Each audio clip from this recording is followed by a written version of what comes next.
Testing one, two, three.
Hello and welcome to another episode of SYWK podcast. My name is Desmond and this channel is all about paranormal. In tonight's live stream, I am going to narrate a couple of stories. So stick till the end and there is an exciting news so that I am going to tell you towards the end of the live stream. So remember one thing, if you would like to share your stories, then please you can email me. I will narrate it on the live streams. I will prepare an episode as well. Or else I do my live streams every Tuesday around 11 p.m. So you can join in and you can share your stories yourself. So we will begin with the live stream.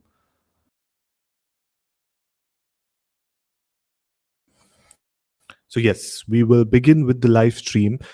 Before I start with the narrations, I would like to tell everyone that these are all stories and you need to listen to this as an entertainment. Don't believe everything whatever I will be narrating, whatever I'll be sharing in tonight's live stream. So be careful. These are some of the scary stories which I will be narrating.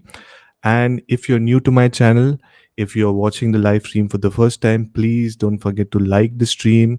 If you're new, then subscribe to the channel because YouTube is going to push to more people who enjoy such kind of horror content.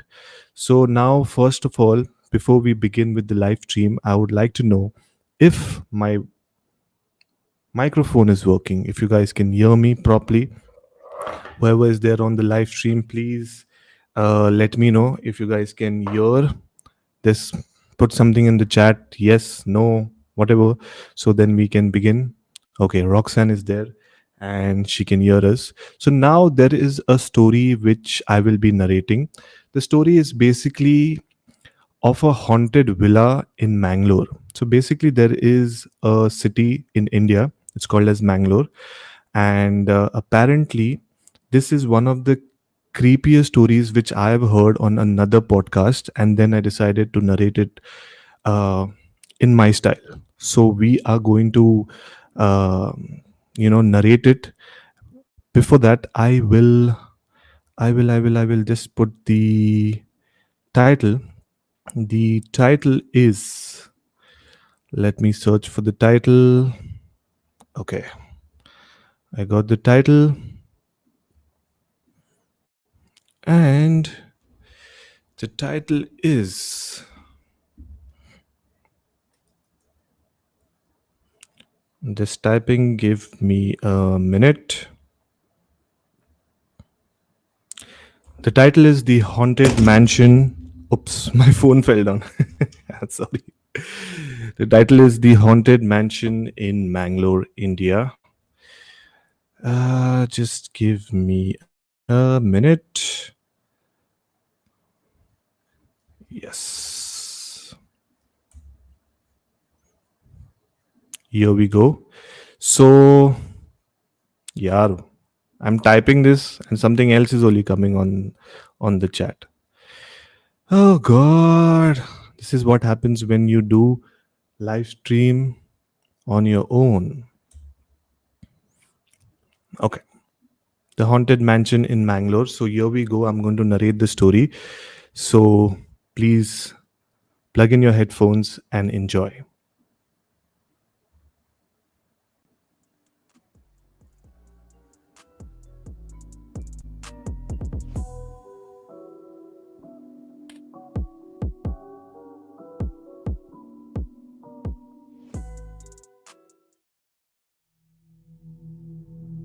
This incident happened in a city in India called Mangalore. There was a big fat Indian wedding happening on the 21st of December 1978. The venue of the occasion was at a massive mansion that could accommodate more than 150 to 200 guests at a time. And it also had a huge courtyard in front where the rituals and reception for weddings were held. A week before the wedding, all the guests had arrived. The mansion's atmosphere was exciting. People singing and dancing, children playing, ladies dressing and talking, men arranging and decorating the area. Everyone was busy preparing for the big day. But one night, around 1 a.m., a small girl called Sneha asked her mother to take her to the washroom. Sneha and her mother were resting in a room on the first floor, and the washroom in those days were located outside the house. Sneha's mother was too tired since she had a long day preparing for the wedding. However, she requested a lady who was passing their room to take Sneha to the washroom, assuming she was one of the guests. But strangely, next morning, Sneha woke up with a burning fever, and her mother was confused and worried about what could cause her daughter to fall sick in one night. She had got so serious that they had to call for medical help. All the relatives started to inquire what was the cause of the sudden complication. And then suddenly her mother recalled that she sent Sneha to the washroom with a lady who was passing by their room the previous night. Immediately she informed the rest and started searching for the lady, since that lady was the last one to be in contact with Sneha.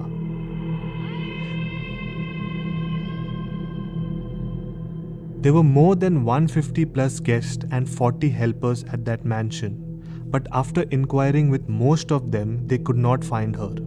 However, after a few hours, when Sneha gained consciousness, her mother inquired about the lady. And she asked her to describe how she looked and what exactly she wore.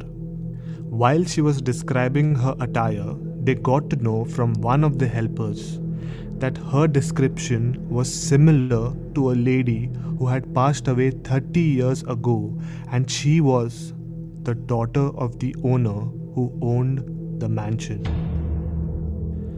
When this news reached the head of the helpers, whose name was Kamla Devi, who was working for decades at the mansion, she started crying and chanting her prayers loudly. Wondering what's happening, the owner of the mansion, who was still alive at that time but quite old, inquires from Kamla Devi what's wrong. Why was she behaving so strangely? After a while, when she became calm, she told everything to the owner, which was quite shocking to know. So now let me take you back to the year 1948. Apparently, 30 years ago, the owner's daughter, who was named Gayatri, had committed suicide. And the reason she killed herself was that she wanted to marry a boy, but due to caste differences, her family did not support her. The night she died, Gayatri, with the help of Kamla Devi, had planned a fake suicide because she wanted to prove to her parents that she was serious about marrying the boy, and had assumed that if she would fool her parents, somehow they would get convinced for the marriage. So Gayatri stole her mother's sari, which was apparently only worn by a bride from the family. And then she takes a long cloth and wraps one end to a wooden panel and the other end to her chin. And she tells Kamla Devi that she will ensure that the cloth will be on her chin and not on her neck, as they were trying to gain sympathy. After that, Gayatri tells Kamla Devi to go and inform her parents. But since Kamla Devi was so scared of the owner, she took a lot of time to convey the message. By the time she brings Gayatri's parents to her room, there she was hanging to death.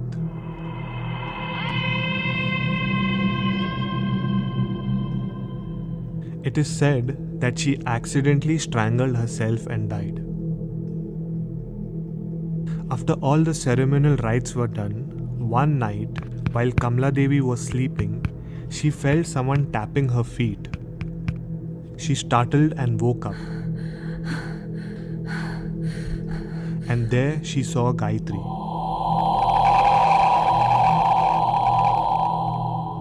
However, Gayatri did not seem harmless. In fact, she asked her for a glass of water since her throat was hurting and went away. Kamla Devi did not understand what happened and she assumed that she had a nightmare.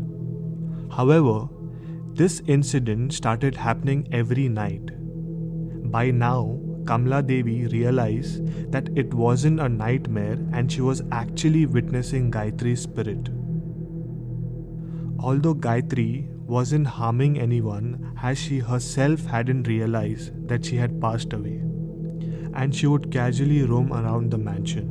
But Kamla Devi was worried that one day, if Gayatri realizes what had happened to herself, she would harm the rest. To bring this to an end, somehow Kamla Devi, with the help of another helper, took a Hanuman statue and kept it near the entrance of the mansion. And they would pray every day without fail for the family's protection. And this practice went on for 3 decades. Due to the prayers, Gayatri's spirit was never seen after that. However, during the wedding in 1978, everyone got so busy during the preparation that one helper assumed that the other one must have said the prayers. And this went on for a couple of nights.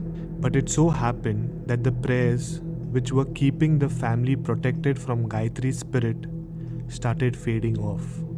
Due to that, Gayatri could revisit the mansion, and looking at the wedding preparation, she assumed it was her marriage. After the owners getting to know the story from Kamla Devi, they realized that the cause of Sneha's illness was in connection with Gayatri. Then they decided to call a priest, and he suggested wrapping the Hanuman statue with one of Gayatri's clothing, as she was not a harmful spirit, and everyone should respect and start praying for a soul to rest in peace. To date, in 2021, the temple is still at the entrance of the mansion. This was an horrifying story. I hope you got scared. Let me know in the comments below how did you enjoy this story. Or else, if you cannot comment below, DM me on Instagram. I would love to know your feedback. If you have any such horrifying stories, please feel free to contact me. Either you can come on my show or else I can narrate it myself. So thank you all for listening and see you next week. God bless. So this was a story which I had narrated, you can say 2 years before. I heard it in one of Jose's podcast. Basically, a lot of people join there and they share a couple of stories, and this was something extremely horrifying. And then after that, basically, I did a lot of research in terms of if the story is true or it is not true. And I did find that, this mansion, the villa, does exist. But the thing is, interesting fact about stories, especially from India, is that, you have different sources, so different stories. So far, what I've heard and what I narrated is similar. But towards the end of the story, I told you guys that after the rituals, the spirit was not there. But the villagers to date say that, that sometimes they do see the spirit walking around the mansion. So yes, this was one of the creepiest stories I've heard so far, and I narrated it couple of years before. Yeah, you can say, yeah, 3 years before. It was an exciting story. It was my 55th episode, and now I am on my 116th episode. So thank you so much for all the love and affection you guys have given me. I know, I know, not a lot of people tune in to my live streams, and not a lot of people listen to my episodes. But whoever listens, thanks to you guys. Hats off, because you still are sticking to the SYWK podcast, the YouTube channel. I am also available on the audio platform. So yeah, thank you so much for the love and affection. Now let's move ahead. There is another story which I would like to narrate, but before that, I will have to select the story. So give me a minute. So till then, till I don't select the next story, what you can do is, if you are new to the channel, please don't forget to subscribe to the channel. Please don't forget to like the stream. It is really important that you support me in this way, because that's how you guys can support me right now, because that's the only way. If you don't subscribe, if you don't like the stream, it is going to be disheartening for me. So yeah, so I have already selected the next story. The next story is real life gin.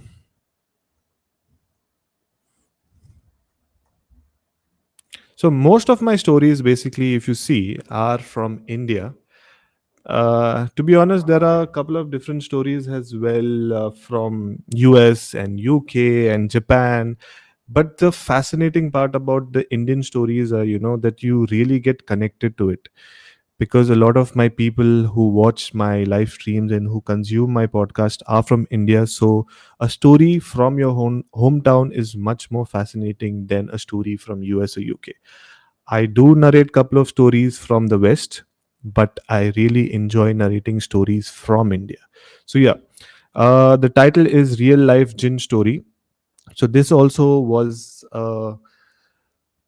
episode which I had released a year back. I had done a gin series. So if you would like to go and check that out, it's basically, I have done 4 parts of the gin series. One is the history of gins, the types of gins, and then 2 stories which I had narrated, a real life incidents. It is submitted by one of my subscribers, but he told me not to disclose his name. So whatever I will be narrating in the stories, the names and characters are changed for obvious reasons. So uh, give me a minute. I will just play this. First of all, tell me in the comments in the last story. I hope you could hear it properly. It was loud enough. I am just checking this episode and then I will play it. Give me a minute.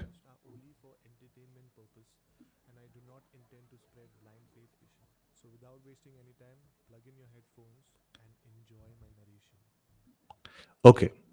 So I'm going to narrate the story. But before that, I would like to tell everyone that these are just stories.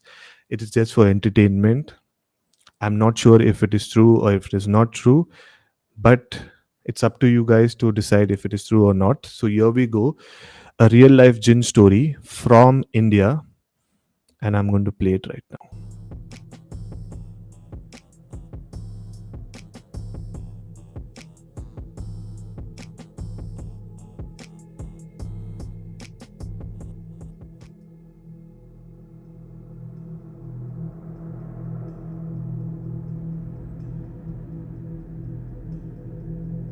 So this happened on the 13th of December 2014, and I still remember that night since it haunts me to date. My name is Salim, and I'm basically from Hyderabad. In early 2014, I lost my wife due to cancer, and since then, my life has been hell. However, I had to continue and live on with my life. So after 6 months, I decided to move to Bangalore and start a new life. And I felt this is what my wife would also want me to do. So in the month of November 2021, I got a job offer at a startup company somewhere near St. Mark's Hotel in Bangalore. Although I would not like to disclose any further details for personal reasons. Moving forward with the story, Since it was a startup company, they did not have much staff, and sometimes we had to work late even after office hours to achieve our targets. And since I did not have a reason to go back home, and neither I had any friends in Bangalore, I used to often stay late in the office. I still remember that night. I was in the conference room, working on my laptop and trying to prepare some reports. I got so engrossed with my work that I did not realize that most of my colleagues had left for the day, and it was around 9:30 pm. I decided to take a break and order dinner from Zomato. While I was waiting for my dinner to get delivered, I was going through my wife's photograph on my phone. Even though I was busy with my life, I still missed her each and every day, and I still felt lonely within. While I was going through her beautiful photograph, suddenly I could hear someone calling me from outside the conference room. I assumed it was a delivery guy, but when I went near the entrance, no one was around. The minute I turned back, I got shocked to see someone inside the conference room. I could see a dark silhouette, but it was not visible from the entrance of the office. I was curious to know who was it, so I started walking faster, and while walking, I hit the reception desk, and the fishbowl from the edge of the desk fell down. There were glass pieces all around, but luckily it did not hurt me. But the minute I opened the door, I was shocked to see my wife sitting at the opposite side of the table. At first, I could not believe it. I thought I was dreaming. But then I was so broken from inside, I started crying. And then I heard a voice. Salim. I did not know what to do. I did not understand anything that was happening. I still could not believe that she was standing in front of me. I had so many questions in mind. How was she alive? How did she reach here? But she told me not to ask her anything. She only told me that she will come to meet me every night and asked me to wait for her the next evening. At that time, nothing made sense, but now it does. Long story short, every night when no one was in office, she used to come to meet me. The strange part was that I could actually feel her. I could hold her hands. I knew she was not a ghost.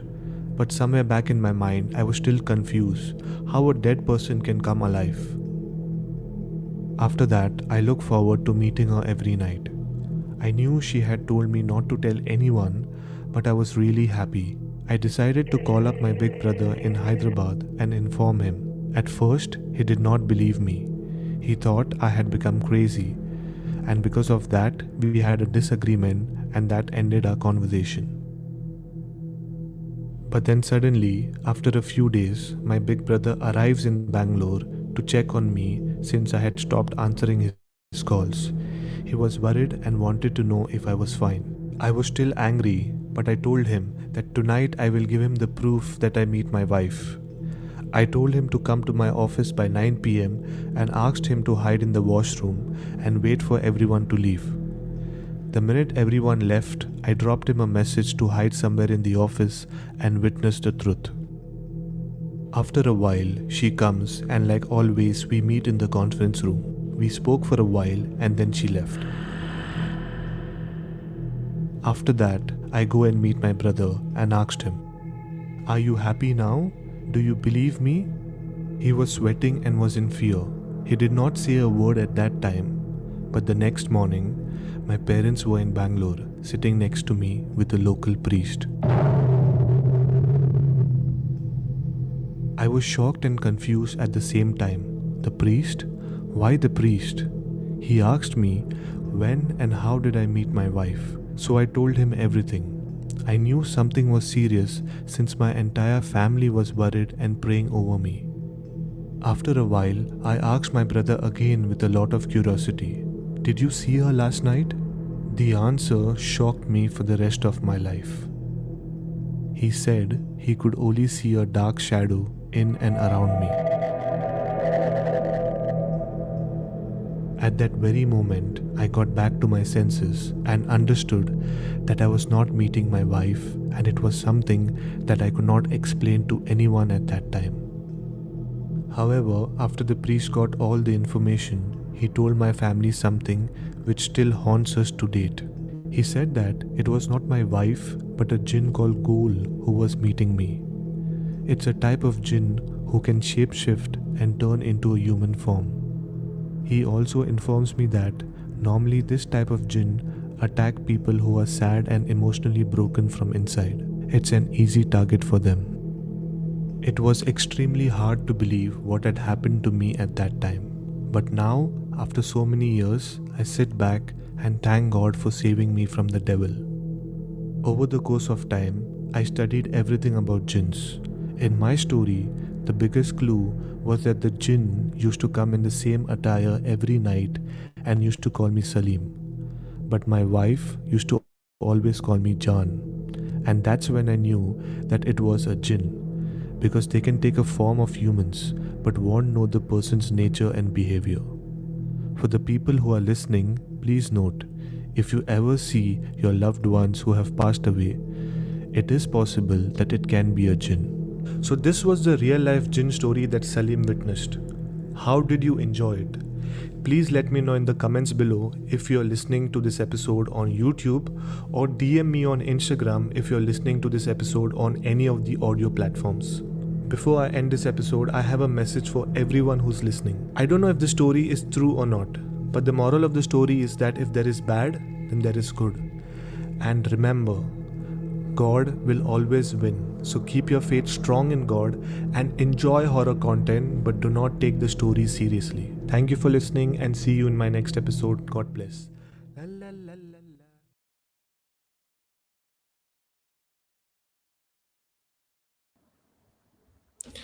And that was another interesting story which one of my subscribers submitted. I feel it is a true story because the way he narrated the story to me, he was actually shivering. And then I actually told him, it's better that you send me an email with the complete information, because he was not able to narrate it properly. Like, he was getting confused, he was getting mixed with all the incidents. So I told him, calm down and just send me an email. And then that's how I got the story, and that's how I narrated the story. So let me know in the comments, how did you like the story? It was a real life jinn story. Roxanne is saying yes, it was. The background music was creepy. Romit is saying great. Hi Romit, how are you? Hi Roxanne, how are you? Everyone is fine. The link of the live stream is open.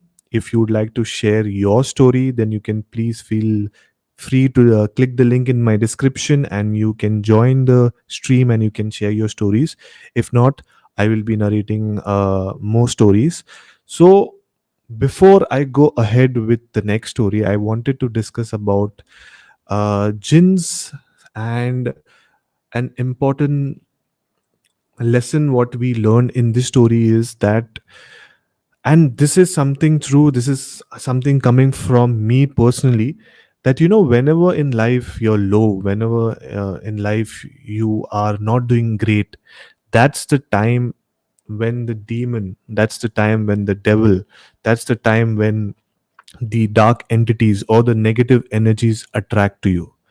And in this story, Salim, his wife, passed away a couple of years before, and after that, he could see his wife. But eventually, we got to know that was not his wife, it was a jinn. So basically, there are different types of jinn, and there is one jinn called as Ghoul. There is a Netflix series as well based on this. And basically, they are shapeshifters. They can, shift. I mean, they can take a form of a human, animal, anything. So we need to be very careful that when your loved one dies, and if you see them, high chances are that it is not them, it is the demon, it is the devil trying to attack you. So yeah, this was something creepy. And what do you guys feel in terms of the story? What do you feel? Is it true or is it a made up story? I am not sure. I cannot comment on that, because I tell everyone, whatever stories you guys share. I do not judge it because you all have experienced that, you all have felt it. Maybe for the second person, or maybe for me, I might feel okay, maybe it's not true. But Salim has went through that.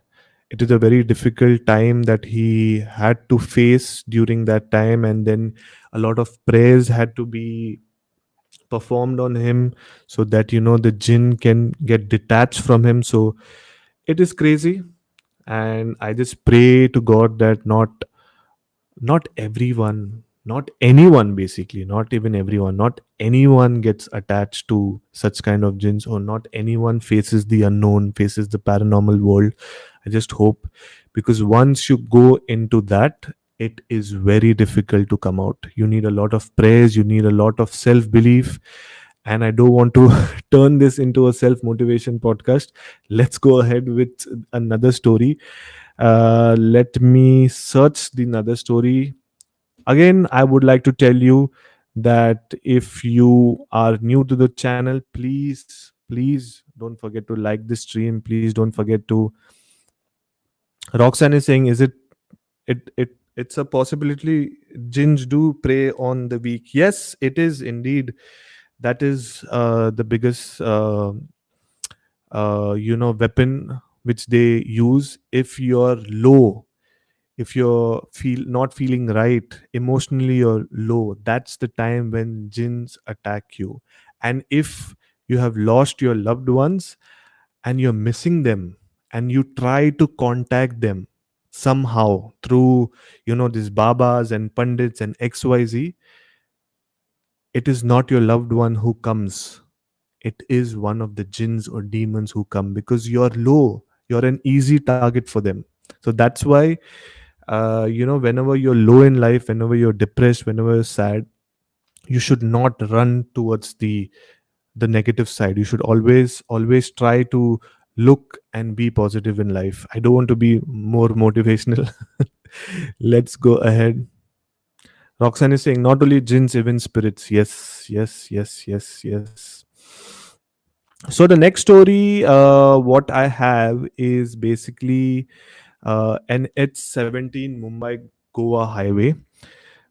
This is also, see, most of my stories, whatever I have narrated, is the stories which you guys have submitted. And the best part about my channel is, whoever is following me, all of them are camera shy. No one wants to come on the live stream. So all of them, either they'll DM me on Instagram, or they'll send me an email, and I tell them also, it's better that you come and share your stories. But then they'll say, nay, nay, nay, I'm feeling shy, this, that, and all, blah, blah, blah. So yeah, so that's why I have to do the hard work of scripting the story, narrating the story, and a lot of things. So this is the story, and it's 17 Mumbai Goa horror story. Give me a minute. Know what to do. This was something 33 where I at the tail that will by, and like everyone else, even they visit for the best and hot. And selecting the story. Why are you not subscribing, brother? 1 minute. Please. Okay. So yeah, I have selected the story. Now I am going to put my camera off, but before, again, I'm going to tell you guys, if you all have just joined in, these are their stories. It's only for entertainment. It's up to you guys to believe it or not. So listen to the story only for the entertainment purpose. So here we go.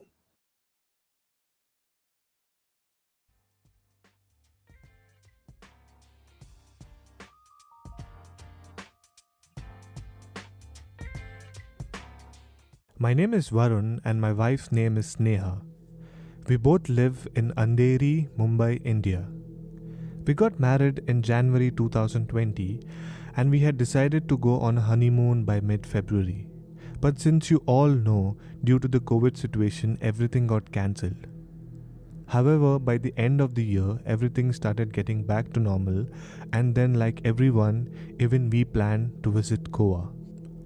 So, this happened on the 17th of December, and we decided to drive down by road as we own a Maruti Suzuki Swift.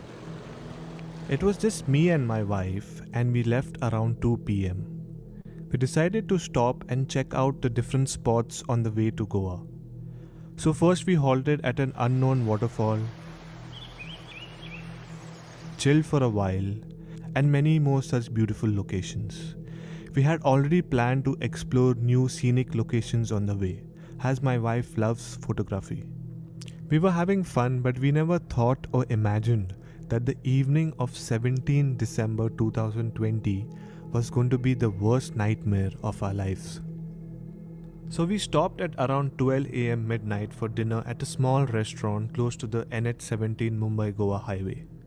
And then we decided to relax for a while and move ahead by 2 am.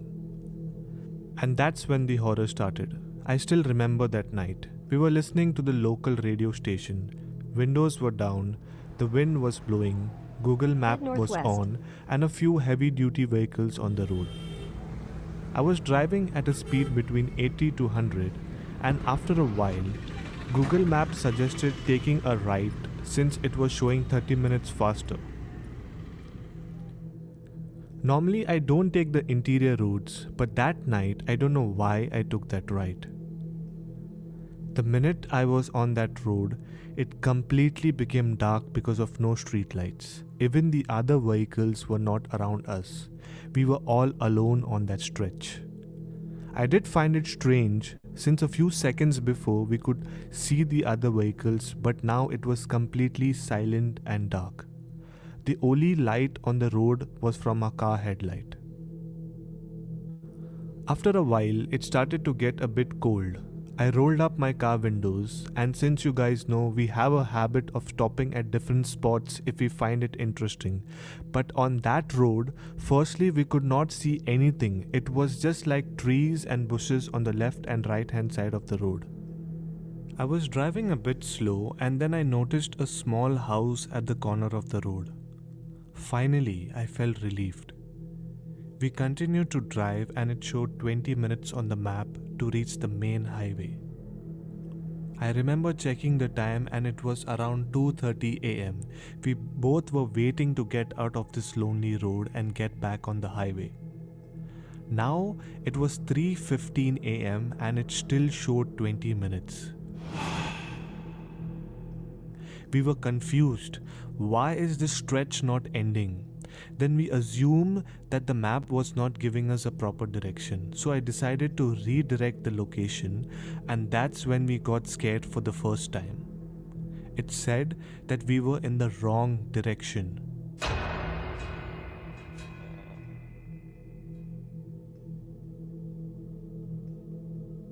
Now it was showing 1 hour to reach back to the main highway. I decided to speed up. We did not want to be there. We felt a bit weird. It started to get colder. We saw the same house at the corner of the road. I remember I had seen the same house before, but now we realized we were roaming in the same area. I increased my speed. We just wanted to get out, and then again we saw the same house. We found it strange. We got scared. Something was not right. We continued. I was on the speed of 120. The map showed 10 minutes, but we were not reaching. We kept reaching to the same house. My wife told me to stop, but I did not. She got scared and started screaming. She said, "Varun, stop. Why are we not reaching the highway?" I was confused myself, and then suddenly out of nowhere, a big buffalo came in front of our car. I tried to press the brakes as hard as I could, but I could not stop, and we banged and ran over it, which caused the windshield to crack. We immediately got down to see if the buffalo was alive and needed help, but that's when we got shocked. There was no buffalo. In fact, even my car windshield was intact. We clearly remember we hit the animal, and because of it, the car windshield had cracked, but now it felt like nothing had happened. It was not that we hit the animal and after 5 to 10 minutes we got out of the car. The minute we hit it, we immediately got out. If it had to run and hide, we could see it. I remember seeing the buffalo. How is it possible for an injured animal which is so big to run so fast? Moreover, we ran over it. Maybe it must have ran away, but what about the windshield?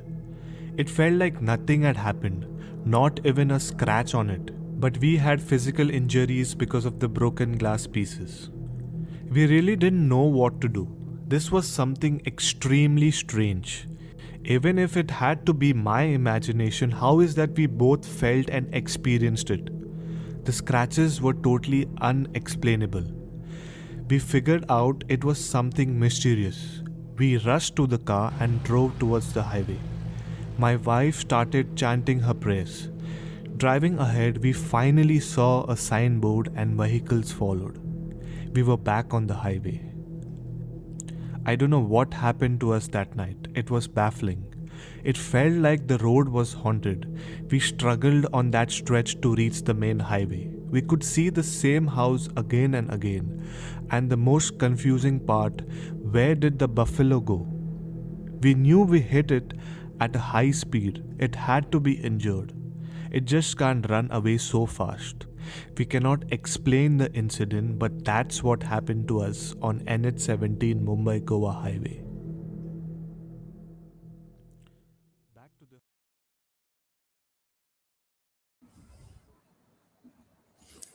And that was another story which I had narrated couple of months before. Yes, not months. It's basically a year now I had narrated this story, NH17 Mumbai Goa horror story. Another story submitted by one of my subscribers. Thank you so much. And if you guys who are watching, if you have any such stories, you can join the live stream or else you can DM me on Instagram or email me. All the details are there in my description.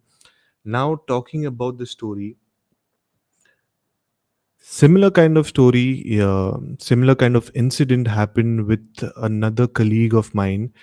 Sorry, not colleague, another cousin of mine in Goa.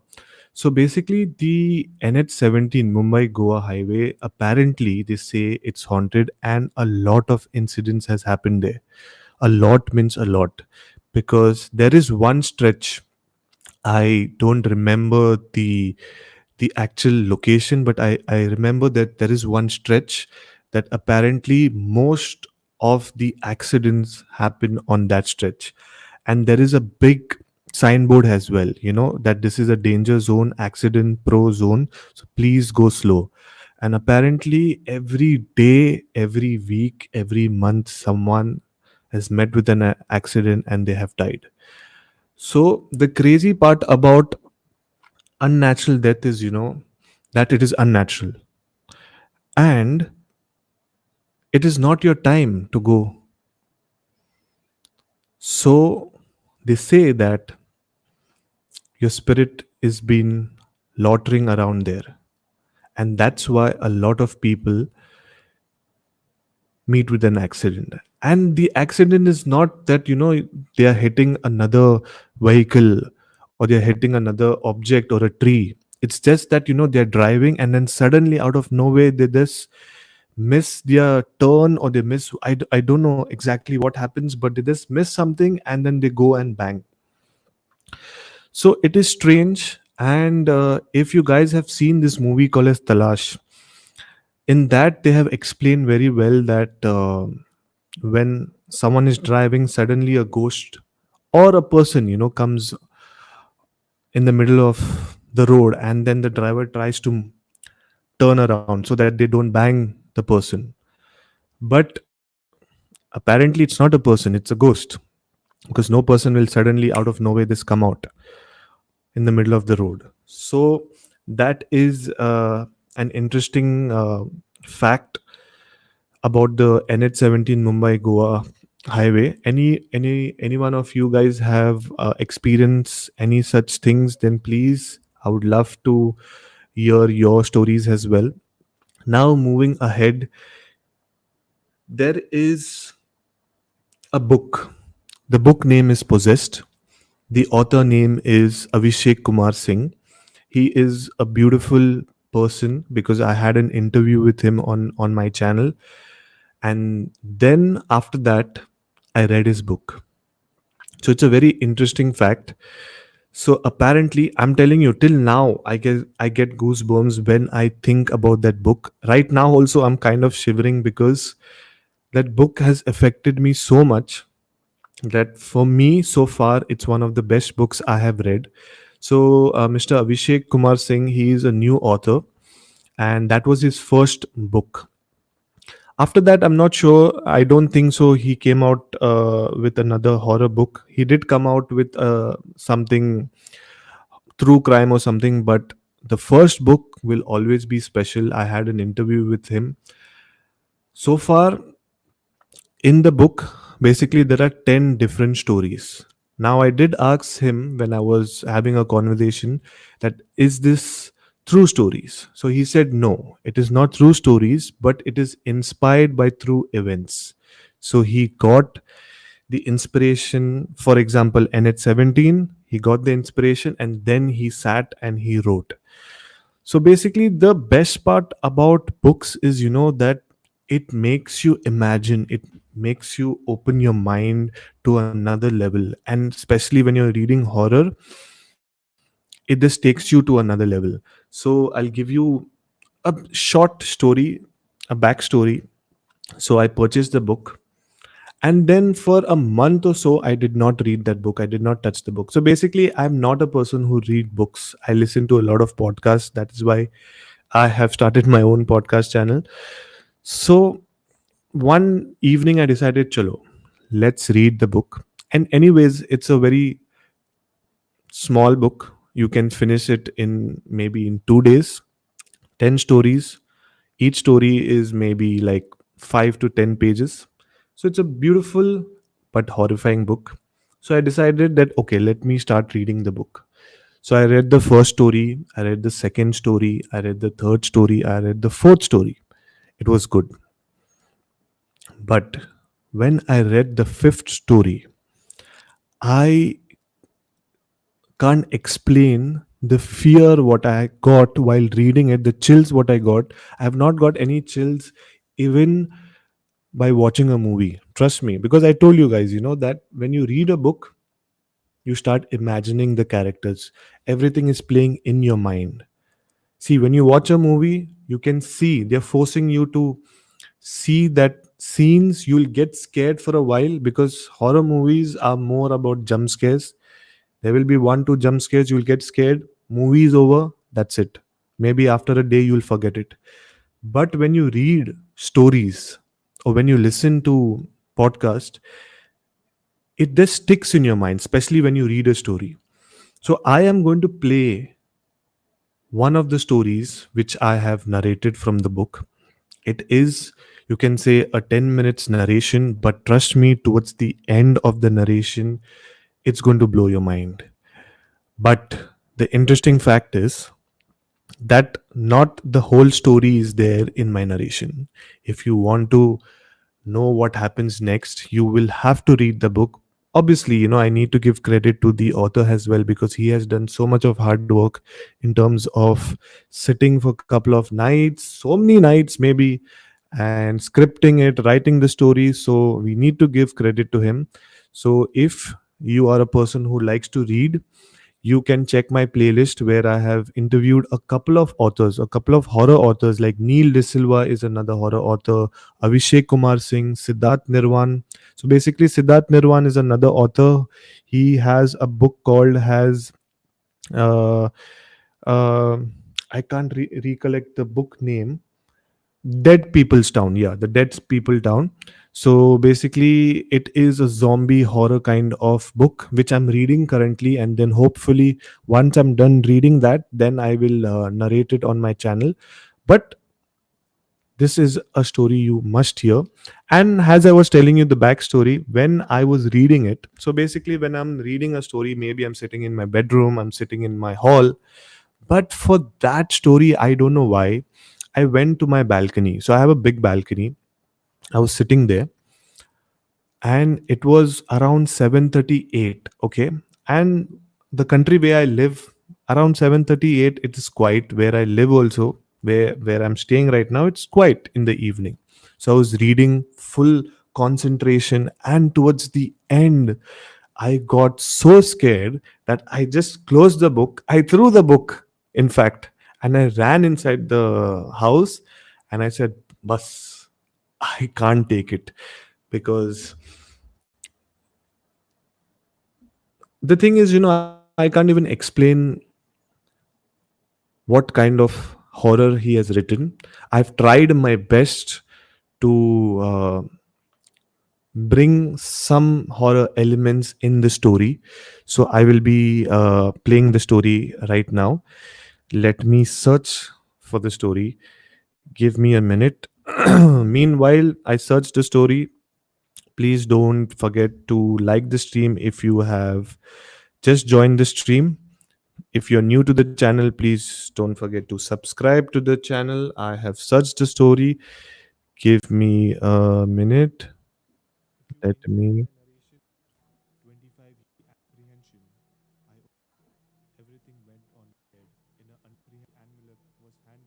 One minute.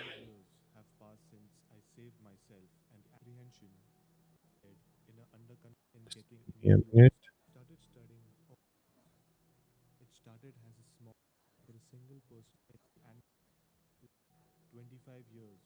Okay, I'm going to play the complete episode. Okay. Uh, so listen to it, and once the story ends, we will have a discussion about the story, and we will also, you guys let me know in the comments how did you enjoy the story. And towards the end of the live stream, I have something exciting which I told you towards the end. I'm going to reveal that exciting news to you guys. So without wasting any time, I will be playing the story right now. So here we go.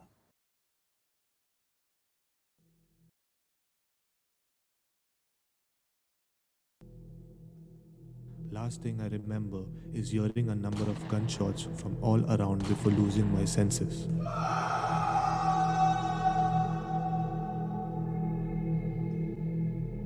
Hi, and welcome back to SYWK Podcast. Sorry, guys, I was on a short break, but now I'm back with an episode which I bet you won't be able to listen till the end. I'll be narrating a horrifying story from a book called Possessed and the Other Tales from the Dark. It is written by one of my favorite authors, Mr. Abhishek Kumar Singh.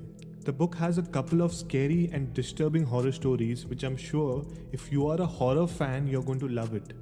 But trust me, not everyone can read this book. Personally, I got scared when I was reading it. Gaan phat gaya re mera. If you enjoy my narration and the story, support my work by liking, sharing, and subscribing to my channel. And also support the author. Go buy the book. Trust me, it's going to be an amazing read. The link is in my description. Now, without wasting any time, plug in your headphones and enjoy.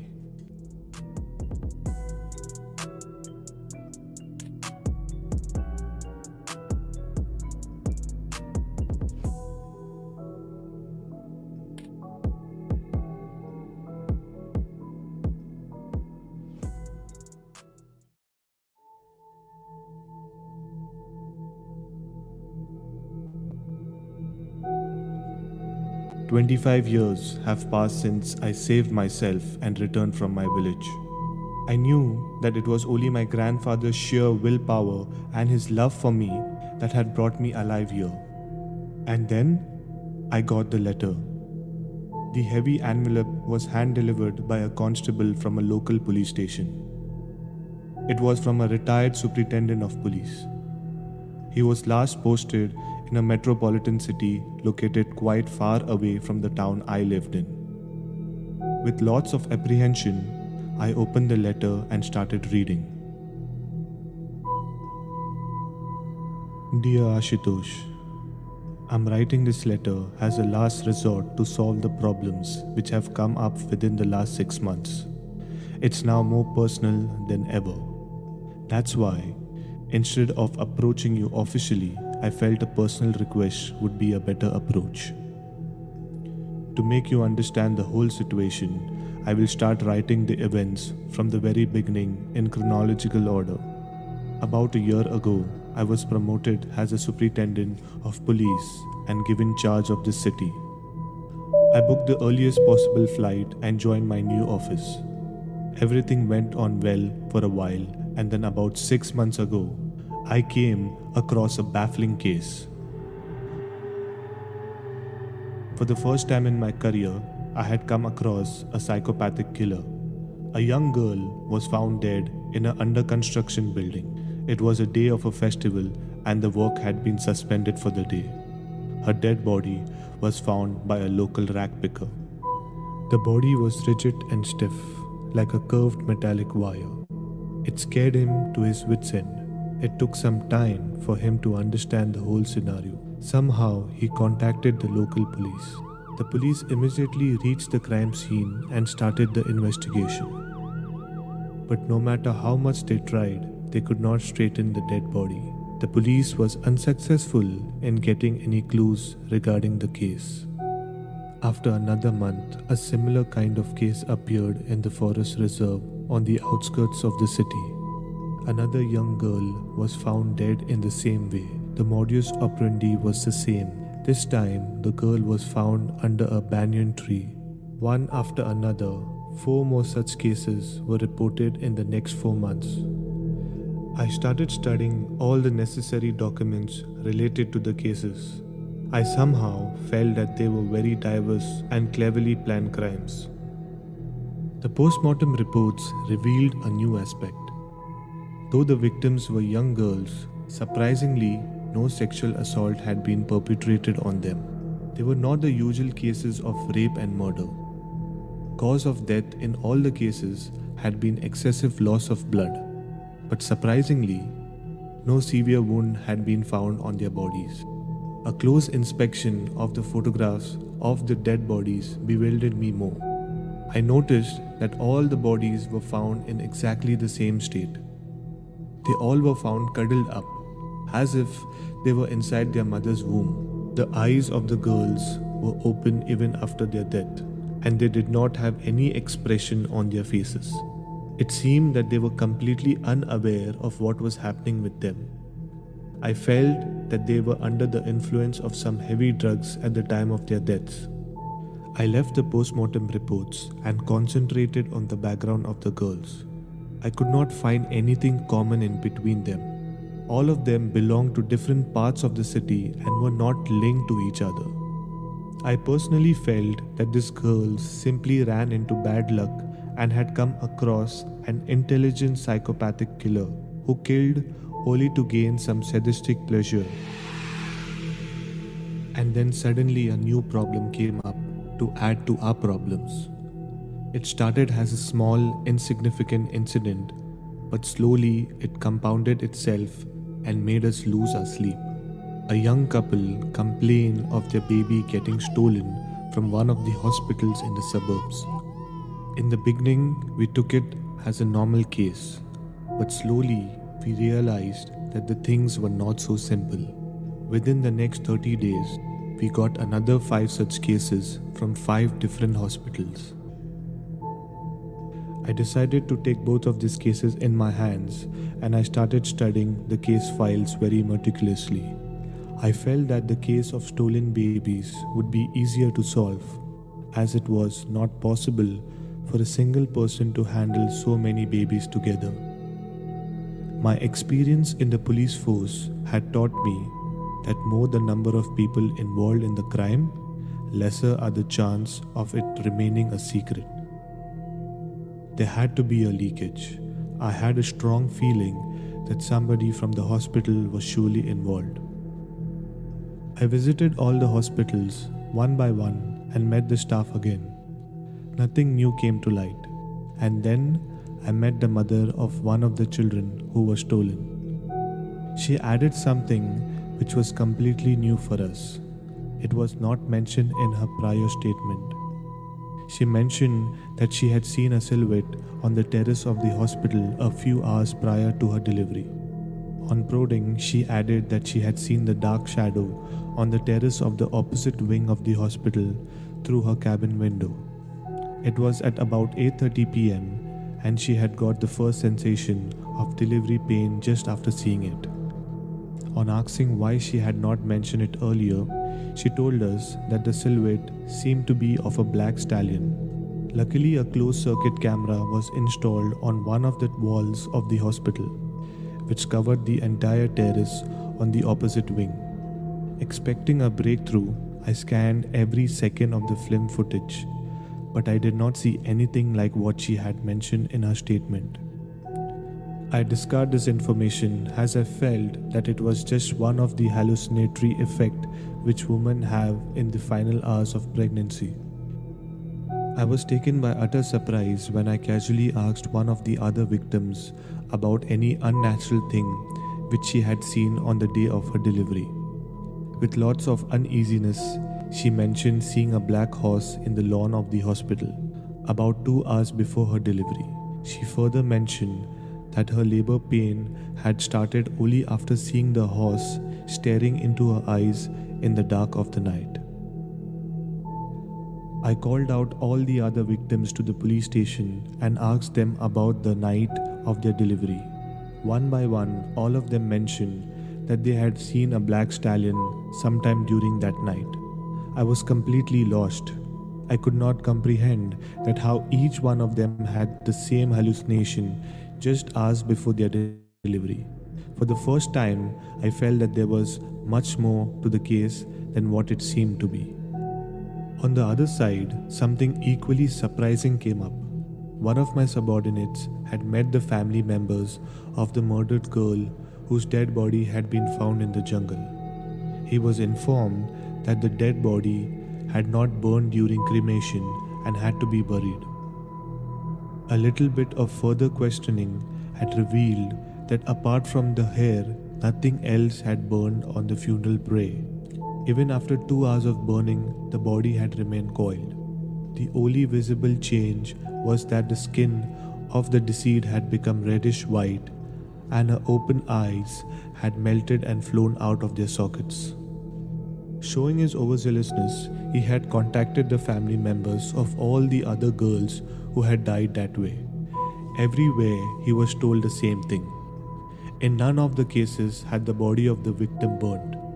They all had been buried at different places. He showed me a picture of the dead body which he had got from one of the onlookers during the cremation. As I was looking at the picture, my subordinate casually said that the body looked like that of an overgrown baby sleeping in her mother's womb. The word baby somehow connected the cases in my mind, and I got a strong hunch that both the cases were connected. I ordered exhumations of these bodies so that they could be subjected to further investigation. 3 days later, when I entered my office, another big surprise was waiting for me on my table. It was a report from my subordinate. The graves in which those bodies were buried were found to be empty. Sometime earlier, somebody had dug the graves and escaped with those dead bodies. For the first time, I felt scared. Clearly, it was much more sinister than I had perceived. By this time, I had started getting depressed. 6 months had got over since the dead body of the first girl was found in the under construction building, and not even a single clue was in our hands. About 4 months were over since the first girl was stolen, and we had not got a single breakthrough. Everywhere it was a dead end. Not a single living soul came forward and reported that he had seen or heard anything related to the case. The closed circuit camera had proved themselves to be equally useless. I started going through the case files again, and then suddenly I noticed something uncanny. A common name was mentioned in 4 of the 19 case files which I had on my table. This name was of a small and remote village from the eastern part of the country. It was listed as the permanent address of one of the girls who had died mysteriously and the fathers of 3 of the babies who had been stolen. With nothing else to move on, I decided to move ahead with my instincts. I googled the name of the village on my mobile.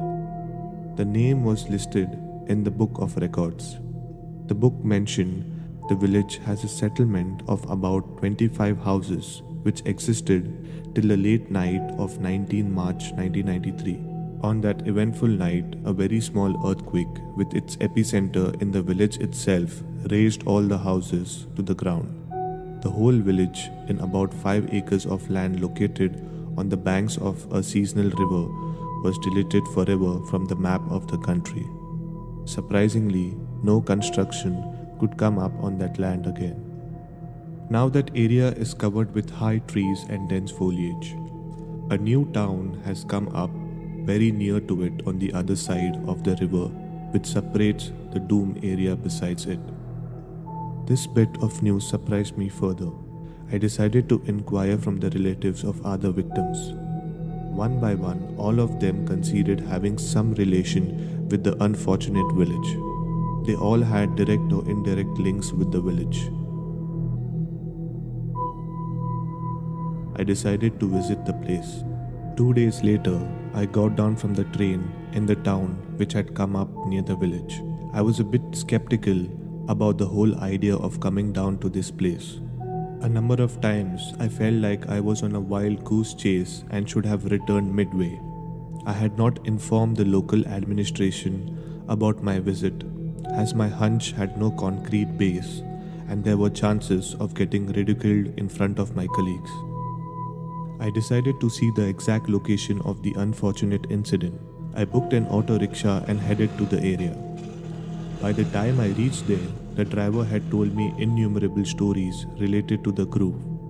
He dropped me with a word of caution and advised me seriously against crossing the river after dark. There were dangerous beasts on the other side. In particular, there was a pack of hyenas which used to come out in the night and attack anybody in the vicinity of the shrubs and the trees. I don't know what the reasons were. I did not take his suggestion seriously. I had my service revolver clutched to my underarm. I was feeling confident and daring. I got down from the auto rickshaw at the point just besides the bridge. It was about to get dark and I did not see anybody around. Not knowing what to do, I instructed the driver to wait for about half an hour and then drop me back. He was reluctant, but on telling him that I was a police officer, unwillingly he consented. He did not want to stop and wait there, so he promised to return in about half an hour's time and pick me up from the same place. Within a few minutes, I was left alone at that place. There was nothing much to see on this side, so I decided to cross the bridge and go to the other side. Precariously, I started walking on the makeshift rope bridge. The wooden planks below my feet swayed and made a creaking sound as I moved ahead. Whether it was a coincidence or some perfectly timed incident, I don't know. But the moment I kept my foot on the other side, I heard a loud wail of a hyena coming from somewhere deep inside the jungle in front of me. I felt the sky suddenly getting darker and an eerie silence engulfing every sound in the vicinity. It was already dark and I did not find any suitable reason to stay further there. I turned back to retrace my steps to the other side of the bridge. Suddenly, I saw something gleaming from the corner of my eyes. I turned around in the direction to have a better look. The thing which had caught my attention was fallen on the ground very near to the closest thicket. It was a small metal piece shining brightly in the moonlight. As I walked closer to the gleaming object, my instinct warned me of an impending danger. I bent down and picked the small piece in my hands. It was a small metallic tag on which a number was written with some letters below it. I tried to read the written content. It was a name of a hospital with a bed number engraved on it. The hospital was one of the hospitals from where the babies were stolen in the city to which I belonged. A sense of fear came in my mind. I was unable to understand that how the bed tag had reached to this place, which was hundreds of miles distant from the hospital. Suddenly I felt that I heard a small growling sound behind me. I turned back. I was not ready for the scene which awaited me. I saw that I was surrounded by a pack of about 6 ferocious-looking hyenas. As I raised my revolver to shoot, the one right in front of me jumped and was about to hold my neck. and then I heard a gunshot and saw it changing its direction in mid-air. I pressed the trigger of my revolver and the bullet hit the next one jumping on me. It was a direct hit and I saw a gush of dark gluey liquid coming out from its forehead. It fell down dead with a big thud on the ground. Suddenly, the other hyenas were all over me, tearing my body parts ruthlessly. Last thing I remember is hearing a number of gunshots from all around before losing my senses.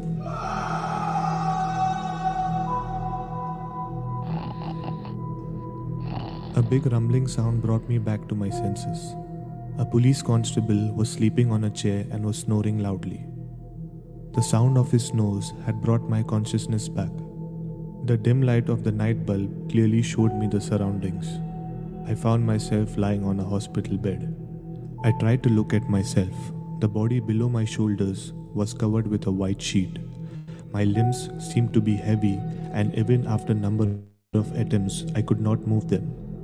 An immense escalating pain prevented me from making any sound. I kept my eyes open, waiting for some medical staff to come and notice. I don't know when I went back into a deep slumber. Suddenly, I felt somebody bending over me and whispering something in my ears. I opened my eyes. It was dark and nobody was around. The room was empty. I thought that the police constable snoring on the chair probably had gone out to relieve himself.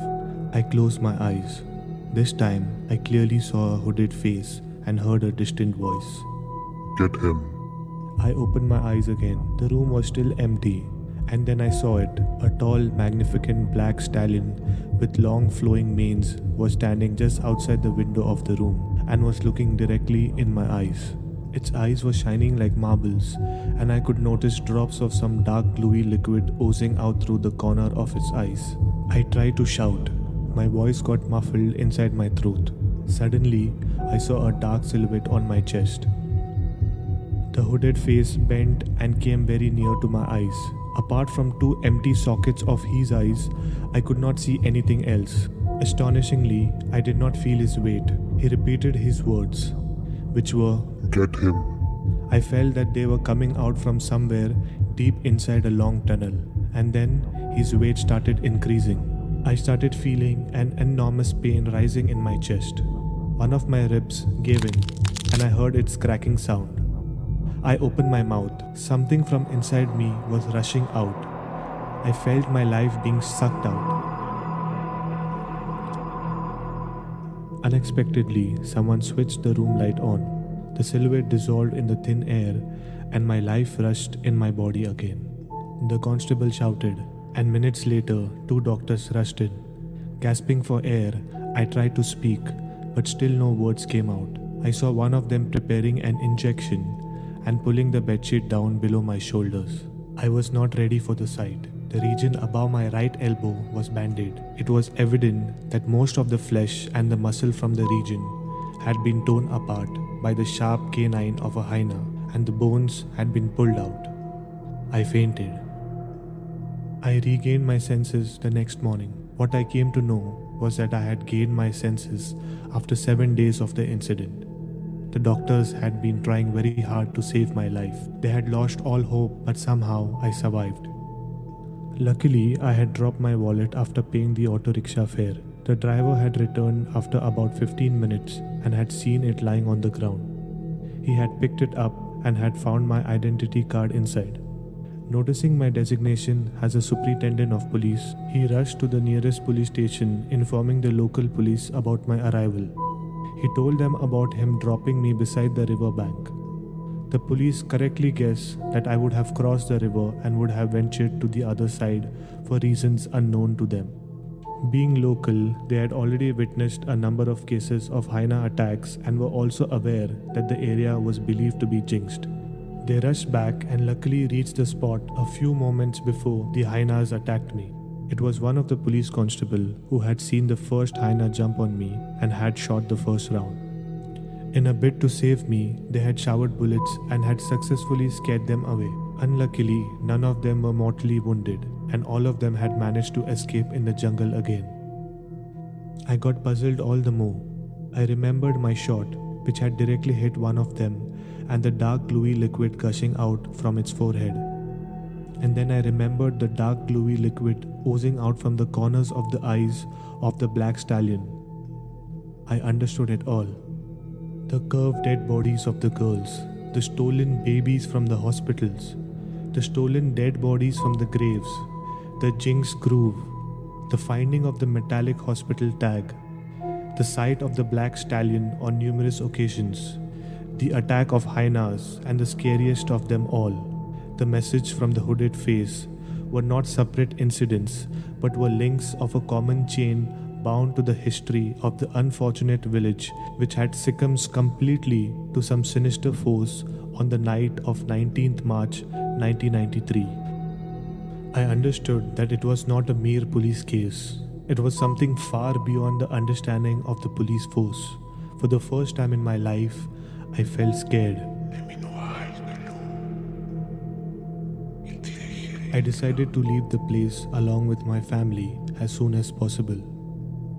But before leaving the place, I asked for any case files related to the village from the year 1993. The local police came up with the photocopy of a file from their recorded room. I asked one of my subordinates to brief me about the case. It was the only case ever to be registered in the history of the village. It was related to the sudden disappearance of an old man aged about 90 years. The case was registered by a man who was a resident of the village on the 14th of March 1993. It was noted that the old man had only one living kin, and that was his grandson. The relation between the grandfather and grandson was strained. The grandson had left the village at a very early age and had never visited the place since. Upon investigation, the address of the grandson, who was now an employee of the Indian Railways, was successfully retrieved. He was contacted by a telegram, but it was returned undelivered. It seemed that he had already got the news of his grandfather's disappearance and he had left his quarters to reach the village. But surprisingly, after reaching, he never contacted the local police. The police doubted that he had also lost his life on that ominous night. The case was closed without any substantial findings. As I permanently crippled for life, it's now impossible for me to investigate the events further. But the quest for truth should never be abandoned. So I decided to probe the matter ahead and requested the Indian Railways to provide any information about you. My happiness knew no bounds when I came to know that you had survived the catastrophe and had continued in your service even after the incident. So, with lots of hope, I request you to at least meet me once and tell me about the happenings of the night of March 19th, 1993. I very well know that now the case needs divine intervention and it is beyond the understanding of common men like you and me. Hoping affirmation, Kunal Tiwari, retired Superintendent of Police. I folded the 12-page letter and pushed it inside the envelope. I was shocked to know that the past had raised its head again. I understood that the matter had worsened in the last 25 years, and now it was a much stronger evil than ever before. I did not want to get embroiled in the matter, but the message was clear. Kunal's letter had made one thing clear. The story was not yet over. Of all the people I knew very well, that I was the sole reason for the death of so many. I was the person who was wanted by the hooded face. The message, "Get him," was for me, as sooner or later the evil power was bound to reach me. After all, I was snatched away from its clutches twice. It was once about 50 years ago and then again on the ominous night of 19th March 1993. And now it was coming back with a vengeance.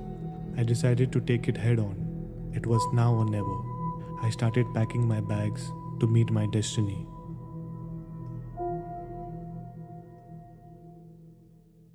Oh my god.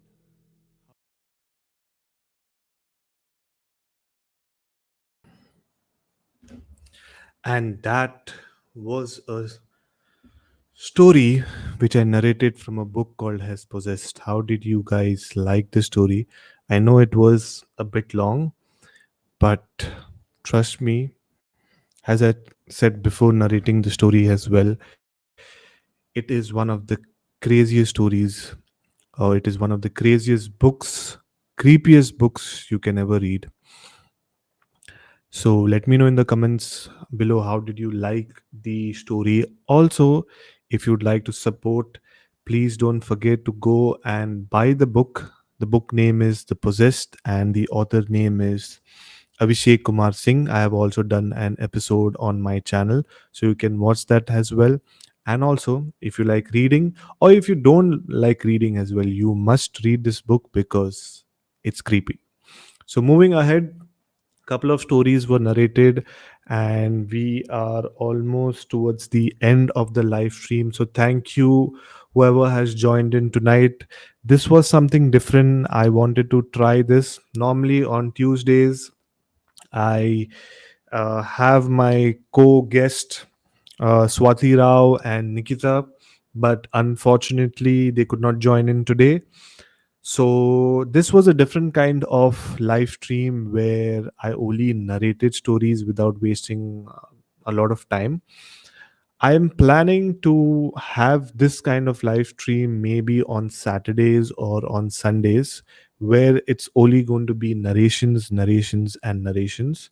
And normally on Tuesdays, when I do my live stream, it's more about discussions about anything related to the paranormal.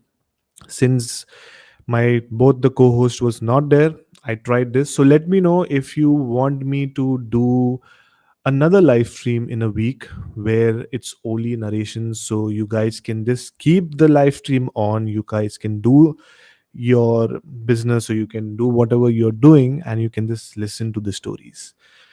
Anyways, it's time now to reveal the exciting news which I had told you in the beginning, that there is something really exciting. So for everyone who has been following me for so many years, they know that I started my journey, my podcasting journey, my YouTube journey on the 31st of May 2020. That was my birthday, and that was the year I decided that I need to do something for myself. And I kept on doing different kinds of format, long format. I started live streaming, I started doing shorts as well, and I was getting response. I was getting decent amount of response, and they say that whenever you start doing something, you need to give it time so people can start interacting. And the exciting news is that I have started mainly doing shorts, reels, shorts. I'm on TikTok as well. I'm on Facebook, YouTube, Instagram. In fact, I have opened another Instagram account. It's by my name, Desmond Fernandez. So go search it, follow that account as well. So when I was doing all this, I did not realize that my main account, which is the SYWK podcast, and on Instagram was freezed. And I don't know why, that my followers just not increasing. And I was confused, like, why? But then I decided, okay, let me not focus on my followers, let me focus on my content, and definitely seeing the content, people will start following. But eventually it did not happen, and I was demotivated that, okay, why is this reason? And then when I actually did a research, I came to know that it's not my fault. I had many followers, but sometime Instagram freezes your account. It does not push your content to new followers. It only shows to your uh, people who are just following you. And I was getting good numbers in terms of views on my reels, but followers were not increasing. And then I came to know it was freezed. After that, I wrote to Instagram as well 2 times that please try to help me in terms of this, because I'm suffering from almost a year. For a year, my subscribers I'm sorry, not subscribers, my followers were around 689. It was just not increasing, and I was getting notification that people are following me, but then when I used to go and see the follower number, it was just 689. I wrote to Instagram, there was no help. And then what happened is, of lately, one of my reels is doing really well. Apparently, it has touched around 50K views on Instagram, and because of that, I have got couple of more subscribers. Just 10 days before, I was like 1,500 subscribers. It's a good mark, 1,500 subscribers, and then suddenly in 10 days, I got 24 subscribers, and my watch time increased, my views increased. So it's just a special thing which I wanted to tell you guys is that I'm really, really happy that this has happened. Finally, something what I am doing for myself, you guys are also enjoying, and I want you to support me more. I want to reach to a good number of subscribers where on my live stream more people join in, more people can share their stories. So thank you. It's just one reel which has done well, and I have opened my other Instagram account as well. There also I have uploaded some reels, and it is doing well. So thank you. That's what I wanted to tell you. That was an exciting news for me because see, I always believe in small wins, small baby steps. So whenever I achieve a milestone, I like to celebrate with you guys, and that's the thing which I wanted to tell you.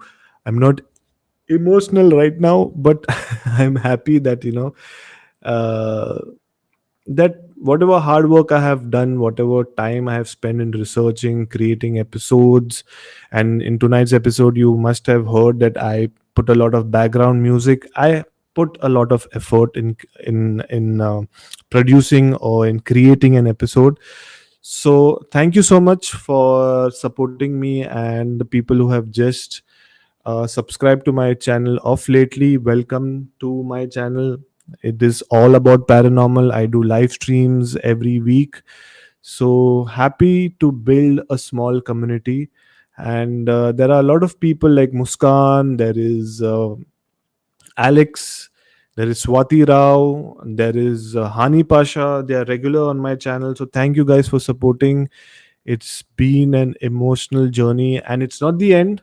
I'm not planning to end my journey. It's just the beginning.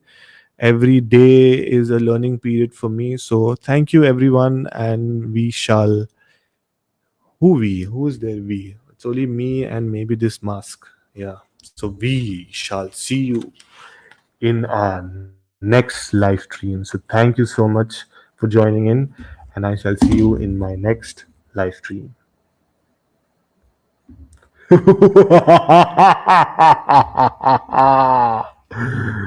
Ooh.